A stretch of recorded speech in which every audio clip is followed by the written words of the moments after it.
जय श्री श्याम भक्तों, कार्तिक का पावन महीना चल रहा है। अब शेष 2 या 3 दिन रह गए हैं और आज हम 28वें अध्याय का पाठ का स्मरण करेंगे। आपने बत्तियां बना ली होगी। एक नियम और भी होता है कार्तिक के महीने में। 3 साल तक नियम होता है बत्तियों का। एक बार घी की बत्ती जलाई जाती है, एक बार तेल की बत्ती जलाई जाती है और एक बार आप मोमबत्तियां या फिर लड़ी वगैरह मंदिर में दे सकते हैं। ऐसे नियम होता है। 3 साल का ये नियम होता है। वो होता है पूर्णमासी के दिन या फिर बैकुंठ चतुर्दशी के दिन। जो आपका मन हो उसमें से आप कर सकते हैं। 365 दीवे जो मट्टे के होते हैं वो लेते हैं, या फिर आप जो हम गेहूं का आटा लगाते हैं, आटे के दीपक बना लेते हैं। वो सुबह सुबह बना ले या फिर आज बना ले ताकि वो कल तक सूख जाए। फिर उनमें बत्तियां रख के जलाई जाती है। ऐसे भी नियम होता है, एक एक बत्ती एक एक दीपक में रखते हैं और फिर बाद में उसे दीपदान करते हैं। मंदिर में ले जा करके सारे एक एक रखते हैं और उसके बाद शाम के गोधूली बेला के टाइम पे और फिर आप वो वहां पर दीपदान कर आते हैं। या फिर आपके पास गौशाला है आसपास तो आप गौशाला में 365 कर सकते हैं। जहां भी करें 3 साल का नियम फिर ये निभाना होता है। एक बार घी का, एक बार तेल का और एक बार या तो मोमबत्ती या फिर लड़ियों का। इस तरह से किया जाता है। करने के बाद तीसरे साल में एक चांदी का दीवा देते हैं। पात का दिया आता है, सस्ता आता है, ज्यादा महंगा नहीं आता है। और वो रख करके बत्ती रख के उसके अंदर और भगवान का नाम स्मरण करके लास्ट में उद्यापन विधि ऐसे की जाती है। अगर आपका मन हो तो आप ये भी शुरू कर सकते हैं। जो तेल के दीवे होंगे वो मिट्टी के दीवे लिए जाते हैं और जो घी की बत्ती होगी वो आटे के दीवे लिए जाते हैं। इस तरह से दीपदान किया जाता है। और कल है झाड़ा झाड़ी तो कल तेल की सीसी, साबुन रख देंगे आप। ध्वजा आपने बना ली है तो ध्वजा आप पूर्णमासी के दिन लगा सकते हैं। आज से शुरू कर दे। अगर आज आपके पास टाइम है तो आज आप लगा सकते हैं, कल आपके पास टाइम है तो कल लगा सकते हैं। जैसे आपके पास टाइम है वो आप लगा सकते हैं। पथवारी माता पर दूध दही भी चढ़ता है तो आप दूध और दही की जो छोटी छोटी थैलियां आती है वो लेकर के आप चढ़ा सकते हैं। बाद में मंदिर में या किसी को फिर आप दान दे सकते हैं। मंदिर में चढ़ा के आ रहे हैं तो पंडित जी ले लेंगे। अगर घर पे पथवारी बना रखी है तो फिर वो आप पंडितानी जी को दे देना। जैसे आपकी मर्जी हो वैसे आप कर लें। बोलिए विष्णु भगवान की जय। आज हम 28वें और 29वें अध्याय का पाठ का स्मरण करेंगे। धर्मदत्त ने पूछा, हे देवगण, जय विजय ने अपने पूर्व जन्म में ऐसा कौन सा पुण्य किया था जिससे भगवान विष्णु का रूप धारण करके वह उनके द्वारपाल हुए? गणों ने कहा, प्राचीन काल में तृणबिंदु की पुत्री देवहूति से कर्दम ऋषि द्वारा केवल देखने मात्र से ही 2 सुंदर बालक उत्पन्न हुए। उनमें से बड़े का नाम जय और छोटे का नाम अजय हुआ। बाद में देवहूति के गर्भ से कपिल देव जी भी हुए। जय और अजय दोनों ही भगवान विष्णु के बड़े भगत और धर्मात्मा थे। दोनों ही नित्य प्रति अष्टाक्षर मंत्र का जाप करते थे और भगवान विष्णु का व्रत करते थे। भगवान भी इन दोनों भाइयों पर अत्यंत प्रसन्न थे और नित्य पूजा के समय इनको दर्शन दिया करते थे।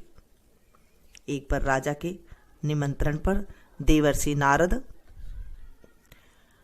गणों सहित राजा के यज्ञ में पधारे। उस यज्ञ में जय ने ब्रह्मा और अजय ने पुरोहित बनकर यज्ञ को संपूर्ण करवाया। यज्ञ की विधि पूर्वक समाप्ति हुई। मरुत राजा ने जय और अजय को बहुत सा धन दिया।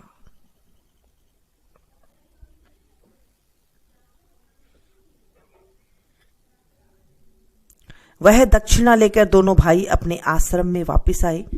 धन को बंटवारा करते समय दोनों भाइयों का आपस में झगड़ा हो गया। जय ने अजय से कहा कि धन को 2 बराबर भाग में बांट देना चाहिए। अजय ने कहा, नहीं, जितना धन जिसको मिला है उतना धन उसका ही है। तब जय ने क्रोध से भरकर अजय को श्राप दिया, तुम धन लेकर नहीं देना चाहते हो इसलिए तुम ग्राह हो जाओ। अजय ने जय का दिया हुआ श्राप स्वीकार कर लिया और जय को श्राप दिया, तू अभिमानी है इसलिए तू हाथी हो जा। और जब नियम पूर्वक दोनों की पूजा के समय भगवान उनको दर्शन देने के लिए आए तो दोनों ने भगवान से श्राप मोचन का उपाय पूछा। दोनों ने प्रभु से कहा, हे देव, हम दोनों आपके भगत हैं, मगर हम हाथी की योनि में कैसे होंगे? हे कृपा सागर, श्राप से हमारा उद्धार कीजिए। भगवान विष्णु ने कहा, मेरे भक्तों की वाणी भी कभी असत्य न होगी, यमराज भी इसको अन्यथा नहीं कर सकते। पूर्व काल में मुझे भक्त राज प्रहलाद के कहने पर स्तंभ से प्रकट होना पड़ा था और राजा अम्ब ऋषि के कहने पर 10 अवतार लेने पड़े थे, अतः तुम दोनों अपने श्रापों को भोग कर फिर मेरे लोक को प्राप्त होोगे। इतना कहकर भगवान विष्णु अंतर्ध्यान हो गए। गणों ने कहा, तब वह दोनों गंडक नदी के किनारे मगर और हाथी हुए। जाति स्मरण रहने के कारण इस योनि में भी भगवान विष्णु का व्रत नियम पूर्वक किया करते थे। एक दिन कार्तिक की पूर्णमासी को वह हाथी स्नान के लिए गंडक नदी में गया। तब पिछले जन्म के श्राप स्मरण करके मगर ने हाथी को पकड़ लिया। मगर के पकड़े हुए हाथी ने भी भगवान विष्णु का स्मरण किया। फिर क्या था? तुरंत ही शंख चक्र गदा पद्मधारी भगवान ने अपने सुदर्शन चक्र द्वारा उन दोनों मगर और हाथी का उद्धार किया और दोनों को अपने जैसा रूप देकर भगवान उन्हें बैकुंठ में ले गए। उस दिन से उस स्थान का नाम हरिक्षेत्र प्रसिद्ध है। चक्र के आघात से वहां के पत्थरों में भी चिन्ह बन गए हुए हैं। वह दोनों जी जय और अजय नाम से आज तक संसार में प्रसिद्ध है। हे विप्र, आपने भगवान विष्णु के द्वारोपालों के संबंध में जो प्रश्न किया था उसका विस्तृत उत्तर मैंने दे दिया। इसलिए हे द्विज, तुम भी ईर्षा और द्वेष को त्याग कर नित्य भगवान विष्णु का व्रत करो। जगत के प्रत्येक जीव को समदृष्टि से देख दो। तुला, मकर और मेष की संक्रांति में नित्य प्रातः स्नान किया करो। एकादशी व्रत किया करो। तुलसी वन की रक्षा किया करो। गो, ब्राह्मण, वैष्णव की सेवा के लिए हर समय तैयार रहा करो। व्रत करने वाले को मसूर, कांची, बैंगन का साग का कदापि प्रयोग नहीं करना चाहिए। हे धर्मदत्त, ऐसा करने पर तुम शरीर त्याग के पश्चात हम लोगों के समान गति पाओगे। भगवान विष्णु को प्रसन्न करने वाले इस व्रत के समान फल देने वाला तीर्थ, दान और यज्ञ दूसरा कोई नहीं है। हे विप्र, तुम धन्य हो, क्योंकि तुमने विष्णु भगवान को प्रसन्न करने वाला व्रत किया है और जिसका आधा फल तुमने इस कलह को दिया है। उसके फल स्वरूप हम कलह को बैकुंठ में ले जा रहे हैं। नारद जी ने राजा पृथ्वी से कहा, राजन, इस प्रकार धर्मदत्त को विष्णु भक्ति का उपदेश देकर कलह को साथ लेकर विष्णु के पार्षद बैकुंठ को गए। धर्मदत्त भी उनके आदेश अनुसार भगवान विष्णु के व्रत में तल्लीन हो गया और फिर जब उसका देहांत हुआ तो अपनी दोनों स्त्रियों के साथ विष्णु लोक को गया। हे राजन, जो कोई भी प्राचीन काल में इस इतिहास को सुनता है और सुनाता है और हुंकारा भरता है, वह अंत में विष्णु लोक को प्राप्त हो जाता है। बोलिए विष्णु भगवान की जय। अब हम 29वां अध्याय का पाठ का स्मरण करेंगे। राजा पृथु ने कहा, हे नारद जी, आपने कृष्णा और वेणी नदी के तट पर बनिए और कलहा ने जिस प्रकार मुक्ति पाई वह सारी कथा हमको सुनाई है। मैंने भली प्रकार सुनी है। देवर्षि, यह कार्य उन दोनों नदियों के प्रभाव से हुआ था या इस क्षेत्र के प्रभाव से हुआ था? कृपा करके मुझे यह बताने की कृपा कीजिए, क्योंकि मुझे संदेह है। देवर्षि नारद बोले, कृष्णा नदी साक्षात भगवान श्री कृष्ण जी महाराज का शरीर और वेणी नाम वाली नदी भगवान शंकर का शरीर है। इन दोनों नदियों के संगम का महत्व श्री ब्रह्मा जी भी वर्णन करने में असमर्थ है। फिर भी चूंकि आपने पूछा है, अतः मैं आपको इनकी उत्पत्ति का वृत्तांत सुनाऊंगा। ध्यानपूर्वक सुनिए। चाक्षुक मनवंतर के आरंभ में श्री ब्रह्मा जी ने सहवै पर्वत के शिखर पर यज्ञ करने का निश्चय किया। वह सब देवताओं, भगवान विष्णु, भगवान शंकर और यज्ञ की सारी सामग्री लेकर उस पर्वत के शिखर पर गई। तब महर्षि भृगु और ऋषियों ने ब्रह्म मुहूर्त में उन्हें दीक्षा देने का विचार किया। इसके बाद उन्होंने श्री ब्रह्मा जी की पत्नी स्वरा को बुलाया भेजा। वह बड़ी आहिस्ता आहिस्ता आ रही थी। इस बीच में श्री भृगु जी ने भगवान विष्णु से पूछा, हे प्रभु, आपने स्वरा को शीघ्रता से बुलाया था, वह क्यों नहीं आई? यदि ब्रह्म मुहूर्त टल गया तो फिर दीक्षा का कार्य कैसे होगा? इस पर भगवान विष्णु ने कहा, यदि स्वरा यथा समय यहां पर न आई तो आप गायत्री को ही स्त्री मानकर दीक्षा विधान कर दीजिएगा। क्या गायत्री पुण्य कर्म में ब्रह्मा जी की स्त्री नहीं हो सकती? नारद जी बोले, भगवान विष्णु ने भगवान शंकर की बात का समर्थन किया। यह बात सुनकर भृगु जी ने गायत्री को श्री ब्रह्मा जी के दाईं ओर बिठाकर दीक्षा विधान आरंभ कर दिया। ऋषि मंडल गायत्री को दीक्षा दे ही रहा था कि इतने में स्वरा भी यज्ञ मंडल में आ पहुंची। श्री ब्रह्मा जी के पहलू में गायत्री को देखकर ईर्षा से क्रोध करके कहने लगी। स्वरा ने कहा, जहां अपूज्यों की पूजा होती है और पूज्यों की अप्रतिष्ठा होती है, वहां पर दुर्भिक्ष, मृत्यु तथा भय तीनों अवश्य में हुआ करते हैं। यह गायत्री जी श्री ब्रह्मा जी की दाईं ओर तथा मेरे स्थान पर बैठी है।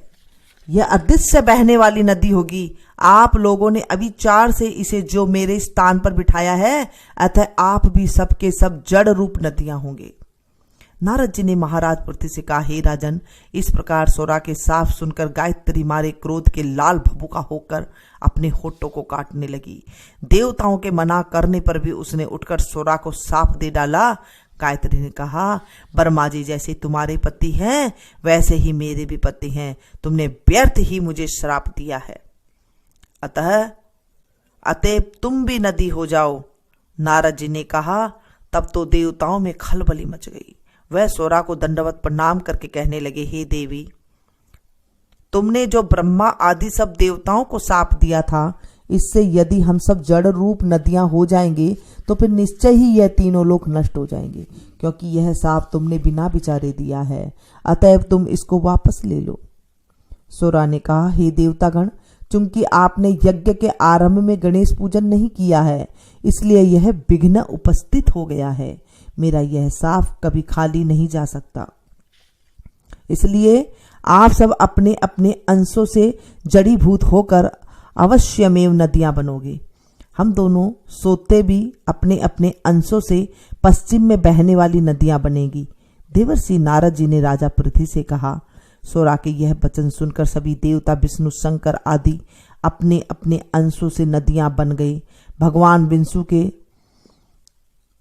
विष्णु के अंश से कृष्णा, भगवान शंकर के अंश से वेणी तथा श्री ब्रह्मा जी के अंश से ककूद मवती नाम वाली नदियां उत्पन्न हो गई। सभी देवताओं ने अपने अंशों को जड़ बनाकर वहीं सुव्य पर्वत पर फेंक दिया। फिर उन लोगों के अंश अलग अलग नदियों के रूप में बहने लगे। देवताओं के अंशों से पूर्व वाहिनी तथा उनकी स्त्रियों के अंशों से सैकड़ों व हजारों की संख्या में पश्चिम वाहिनी नदियां उत्पन्न हो गई। गायत्री और स्वरा दोनों पश्चिम वाहिनी नदियां होकर एक साथ बहने लगी। दोनों का नाम सावित्री पड़ा। श्री ब्रह्मा जी ने उस यज्ञ स्थल पर भगवान विष्णु और भगवान शंकर की स्थापना की। दोनों देवता महाबल तथा अतिबल के नाम से विख्यात हुए। हे राजन, कृष्णा और बेणी नदी की उत्पत्ति का वर्णन जो मनुष्य सुनेगा उसको दर्शन व स्नान का फल प्राप्त होगा। बोलिए विष्णु भगवान की जय।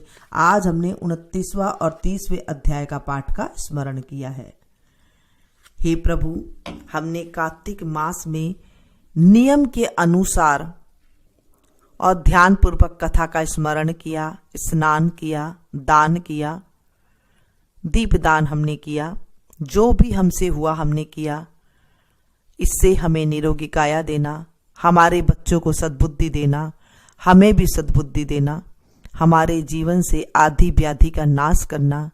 हे मेरे प्रभु, हे मेरे राई दामोदर, आप हमारी रक्षा करना।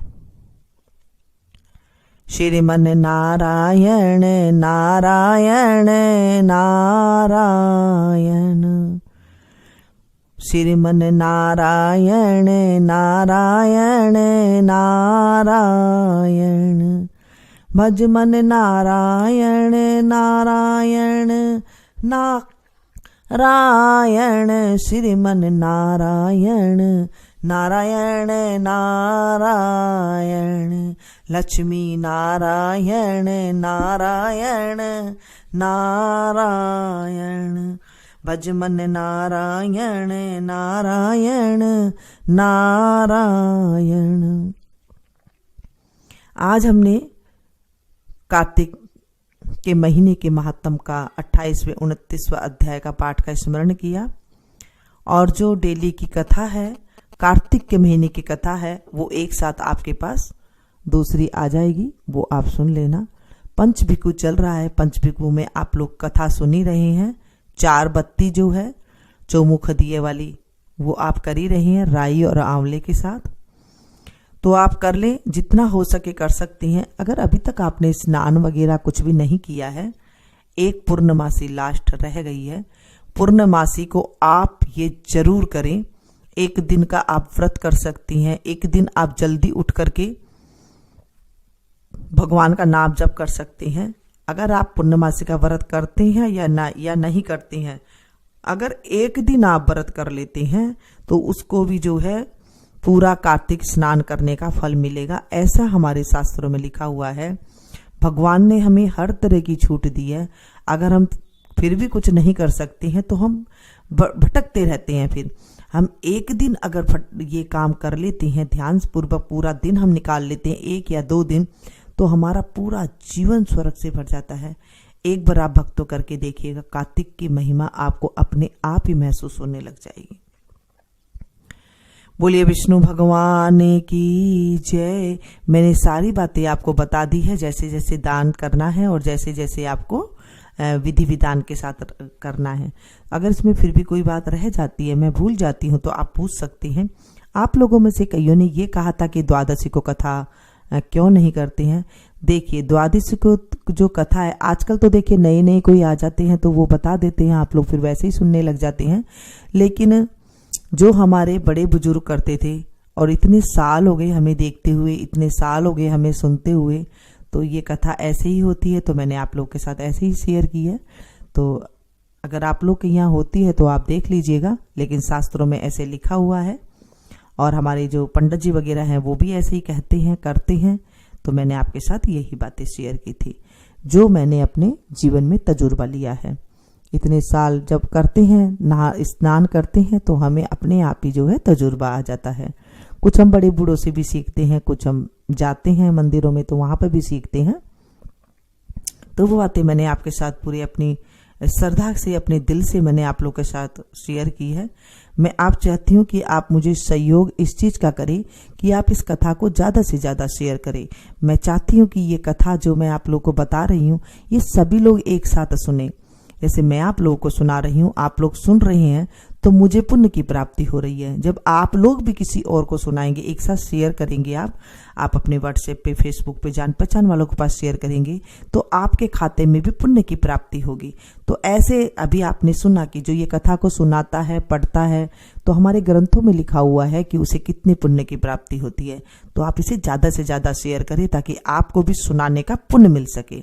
मिलती हूँ फिर से एक नई वीडियो में, नई जानकारी के साथ, नई कथा के साथ। तब तक आप लोग देखते रहिए मीनू संगीत। Thank you.